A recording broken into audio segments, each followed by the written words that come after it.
qu'avec la séquence effectivement que nous venons de vivre, avec les grèves, un mois et demi de grève, il va falloir dire aux clients, d'abord que ça refonctionne, et deux, qu'il faut revenir.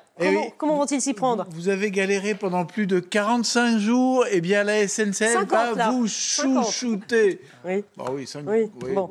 45, 50. Alors, elle va vous chouchouter, mais comment? En tout cas, c'est son intention. En lançant ce matin une grande opération de reconquête, et ça va coûter 5 millions de billets de TGV à prix bradé, à 35 € ou moins.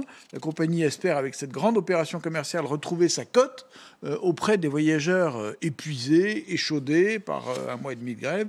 Et la pente est raide parce que l'image de la SNCF est très abîmée par ce conflit, d'autant plus abîmée que déjà avant la grève du 5 décembre, ça avait commencé, vous savez, des premiers mouvements au mois de septembre, et là déjà, l'image avait commencé à baisser. Alors l'opération a commencé aujourd'hui, qui concerne pratiquement, c'est beaucoup, un quart des places mises en vente sur les TGV et les Ouigo, vise à recréer le lien avec les voyageurs.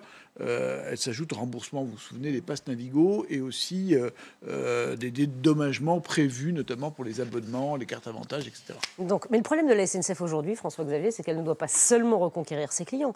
Il va falloir, à un moment ou un autre, qu'elle compense le chiffre d'affaires qu'elle a perdu pendant la grève. Comment va-t-elle s'y prendre? Il n'y a pas que les clients. Je rappelle que le coût de la grève pour la SNCF, près d'1 milliard d'euros, voilà, c'est quand même beaucoup d'argent. Si vous intégrez celle de 2018, c'est 1,5 milliard de chiffre d'affaires en moins sur 2 ans. Le problème, c'est que la SNCF a cruellement besoin de son argent. Et son président, Jean-Pierre Farandou, a déjà prévenu, il va falloir mettre en place un plan d'économie. Ça veut dire quoi? Eh bien, ça veut dire que, alors évidemment, il n'y a pas de licenciement, pas de plan social, puisque les agents sont bien sûr protégés. Non, ce qui risque de souffrir, c'est tout le plan des gigantesques travaux qui sont prévus pour remettre en état le réseau. Vous vous souvenez, c'est ce réseau qui... vieillissant, qui a besoin effectivement d'être entretenu. Alors, au gouvernement, on rassure. Regardez ce que disait il y a quelques jours la ministre de la Transition écologique, Elisabeth Borne. Notre objectif, c'est que cela ne handicape pas la SNCF par rapport aux investissements très importants qu'elle a réalisés pour remettre en état notre réseau. Eh bien, je peux vous dire qu'à la SNCF, en interne, on est un peu dubitatif. Le plan d'investissement en question, c'est quand même 3,5 milliards par an qu'il faut mettre sur la table. Ça fait beaucoup d'argent. Voilà. Donc, voilà. Est-ce que la Donc ça va être compliqué.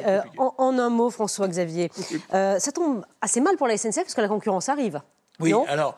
c'est vrai qu'à la SNCF, on espérait affronter cette concurrence en bonne forme. C'est plutôt raté. C'est maintenant la concurrence. Pour les TER, les régions Grand Est ou PACA sont en première ligne pour ouvrir des lignes à la concurrence. Les appels d'offres vont démarrer là, au mois de mars. Ça arrive très vite. Pour les TGV, ce sera à la fin de 2020 qu'on va commencer à ouvrir des lignes aux concurrents. C'est sûr que pour la SNCF, plus d'1 mois et demi de grève, ça ne fait pas arriver face à la concurrence en très grande forme. Voilà, mais ces billets donc à 35 €, c'est une première étape.